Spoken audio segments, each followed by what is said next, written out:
Well, extremely uncertain times in Iran and in Greenland as well, it does appear. Joining us now, a very special guest, John Bolton, the former National Security Advisor of the United States. Mr. Bolton, thanks very much for speaking to me once again. Great seeing you, and a Happy New Year. My first question to you. Happy New Year. With Iran's protests now surging and crackdowns killing thousands, is an American military strike, in your opinion, inevitable? And if it is, what would that really achieve? Well, it certainly sounds as though President Trump is moving in the direction of what they like to call kinetic military action. He said a number of things that really have been effectively drawing a red line. If the regime doesn't stop the repression of the people, which has escalated in recent days, he's going to do something. Now, it would be helpful if we could decide what the objective is. I think it's a legitimate objective to overthrow the regime, which is a threat to peace and security around the world, particularly in the Middle East, with its support for international terrorism and its pursuit of nuclear weapons.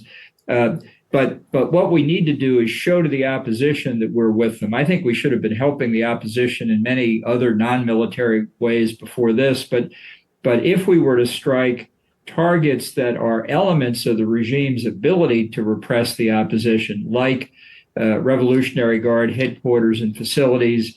Those facilities are the Basij, the militia, the paramilitary group that's used against civilians, the nuclear program, the ballistic missile program. I think that would cause great harm to the regime and be a boost for the opposition. So, Mr. Bolton, you don't believe that this is bluff on the part of the Trump administration amidst this internal unrest? What the president is saying is credible, and that is just a matter of time now?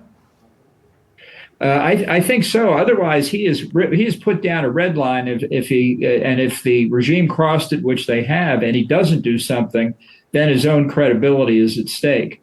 I think he has understood, even since the 2016 campaign, when he wanted to get rid of the 2015 Iran nuclear deal, in which we did do in 2018, that he understands the Iranian threat. And after all, he did join with Israel in the 12-day war to attack the nuclear weapons program. So he has used military force against the regime before, and I think there's reason to believe he'll do it again. Where do you see the revolution, and I use that word, in Iran at the moment? Do you believe that there is a very strong possibility that the Khamenei regime will be overturned in a finite period of time, or do you see this being a protracted battle? Well, we've certainly seen massive demonstrations against the government in a number of past years, but virtually all of which have been brutally repressed. And that seems to be what the regime is trying again here. I do think it's different this time. I think the economic circumstances in Iran are far worse than they've been before. The country, because of its irrigation policies, has caused a near drought across the country. They've been talking about moving the capital from Tehran because there's no water in the city's reservoirs. But there are plenty of other factors, too. The young people know they could have a different life. They're dissatisfied. The female half of the population is unhappy and has been since the murder of Mahsa Amini some years back for her failure to adhere to the dress code. And that's not just a cultural issue. That's a direct attack on the Ayatollah's legitimacy. They say they rule because they speak the word of God. Well, 50% of the population doesn't think they speak the word of God on the dress code, and that undercuts their legitimacy on everything else they say. There are ethnic tensions. There are many, many causes for this. I think the regime knows it's in trouble. I think that's one explanation for the level of brutality we're seeing now.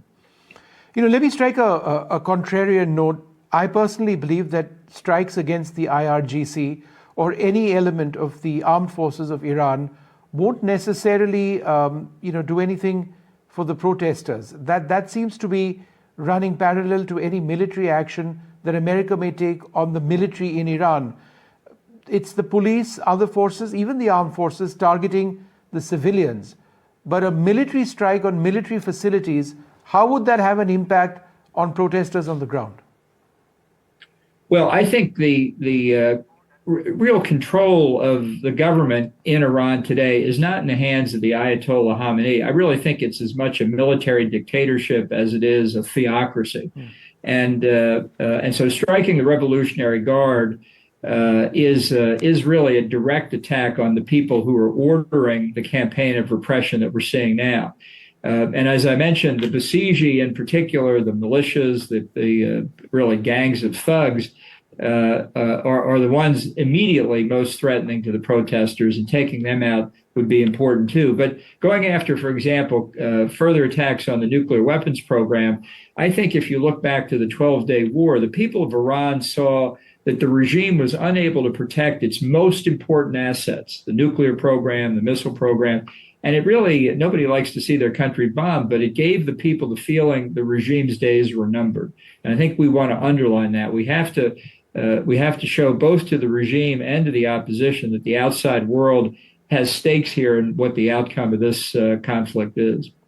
Do you see Raza Pahlavi as the natural leader who could take over? Does he enjoy, the popular support, which he may believe he does? I'm doubtful of that. I don't know what the most effective way to proceed is here. I think ultimately the people of Iran are going to have to make up their decision through free and fair elections who they want to lead them. I think it's a mistake at this point to concentrate on who's leading the opposition. It's certainly disorganized. It certainly needs better coordination.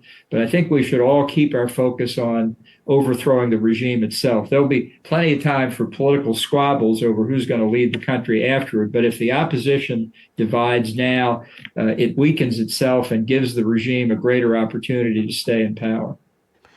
Is it your concern that if America strikes or is about to strike, Iran may actually launch, a large number of ballistic missiles, much, to two civilian areas, not just in Israel, but places like Qatar and the United Arab Emirates and everywhere else where the United States has bases? That we could see a lot of loss of life if that takes place. Well, I think we certainly have to take the potential regime retaliation seriously, and it may be that there's some indications now at some of our bases in the Gulf that non-essential personnel are leaving. I think it would be a big mistake for Iran to attack population centers in the Arab countries on the other side of the Gulf. I do think if they're considering anything, it would be against our bases. I think Israel is vulnerable, and I think there's certainly a risk of Iran expanding its assassination campaign against people in the Iranian diaspora or against current and former U.S. officials that they've targeted before. So I think we need to be prepared for that. But I do think this regime is very weak, and I don't think we should let this moment go. The next one may come, to answer one of your earlier questions, when the Ayatollah Khamenei himself dies. He's 85, 86 years old. He's not in good health. And he's only the second supreme leader since the revolution of 1979. So I think that's a point where they have to pick a new supreme leader that the regime would be vulnerable, even if they don't fall as a result of the current turmoil. Let's turn our attention to the other real crisis area, Greenland. Trump calls Greenland's status unacceptable. He will not rule out force. How does this fit, for example, with your America First, Arctic strategy? You've spoken about America First, but it's being used or in a very different manner now. Well, I think the way Trump's approaching this is just disastrous for the United States. I think even talking about using military force against a treaty ally like Denmark and the people of Greenland is unthinkable until Trump thinks it up and starts talking about it. When Trump first raised this idea to me in 2018, I asked the staff of the National Security Council to study Greenland and what might be appropriate, and they did a lot of work. There's a long history of concern for Greenland in the United States. During World War II, for example, we had 16 military bases on Greenland to protect the North Atlantic convoy routes. And there's a vehicle, the 1951 Defense of Greenland Treaty between the U.S. and Denmark, that's a vehicle to do almost everything I think Trump wants to do. So if we could take this issue out of the political rhetoric and the spotlight and just have representatives of the two countries and the Greenland people talk about this, we can come up with something that will provide security against the Chinese and Russian threats in the Arctic, not just for the United States and Denmark, but for Canada and all other NATO members. So, one way or the other, that's what Donald Trump is saying. Does that threaten to break NATO? I mean, if America were to occupy Greenland or force Greenland away from Denmark, would that mark the end of NATO? I think it could. I think it's just inconceivable that we would do anything like that. There's a poll out this morning that shows exactly 8% of the people of the U.S. in favor of using military force against Greenland. Of course, I'm not sure that 8% knows where Greenland is, but it's a tiny, tiny number of people. And I don't think ultimately Trump will do it. This is just the way he behaves, and he has no concept that his behavior harms the United States as it is now, in costing us the trust and confidence and good faith, not just within NATO, but around the world, that any president could talk about invading a treaty ally. Yeah. It's interesting that you say that ultimately he won't do it. Is that really your belief? Because if you look at his rhetoric, he's put himself in a position where he's almost bound to act. Well, he has an amazing capacity to engage in that kind of rhetoric, not get what he wants, but still declare victory. Right. And I'm confident we can find something here that will allow him to say, I got exactly what I wanted, even if it's not anything close to what he wanted. How vital is American control of Greenland to counter Russia and China in the Arctic? Because that's ostensibly one of the big reasons this is, we're talking about this. Is it really as big a threat to America as it's being made out to be? Yeah, I think it is. With the melting of the polar ice cap, things become possible that have not been possible for a long time. Just considering our side of the Arctic Ocean, the melting ice has opened what for 200 years Americans have called the Northwest Passage, north of Canada and through the Bering Strait into the Pacific Ocean. Russia has a comparable passage. So what we face now is increased Russian activity in a region they have long paid a lot more attention to than we have, and are much better equipped in terms of icebreakers and so on than we are, but also to the Chinese. And I say this to our European friends, imagine a Chinese fleet coming through the Bering Strait between Alaska and Siberia, sailing across the Arctic and emerging in the North Atlantic. That should be enough to get everybody's attention. There are also threats potentially to the mineral reserves on Greenland. We've seen how China uses the Belt and Road Initiative to take advantage of developing countries. We don't want that to happen to Greenland. These are legitimate security interests. And as I say, not just for the United States, but really for all of NATO. Mr. Bolton, a final question. Going back to the Iran situation, with 50% tariffs for Russian oil and new 25% penalties for trading with Iran, India potentially finds itself in a situation where there's 75% tariffs. It seems to be going out of control. Now, India has historic ties with Iran, and of course we've got great ties with Israel as well. We control the Chabahar port.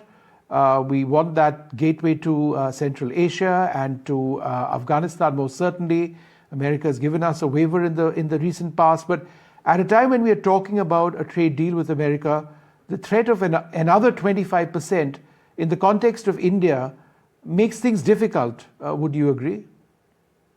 Yeah, look, I think Trump's tariff policy is another disaster for the United States. I don't think it's gained us anything economically except an increase by stealth in taxes on American consumers. I think it's harmed our economic position. It's certainly harmed our political position. I don't know that the 25% tariff related to Iran is anything but bluster. But again, it's the kind of behavior by Trump that doesn't produce anything positive for the United States, only produces negatives. We have a lot to talk about with India. These tariffs are getting in the way of it. And I'm hoping any day now the Supreme Court may rescue us from these tariffs if they declare them invalid.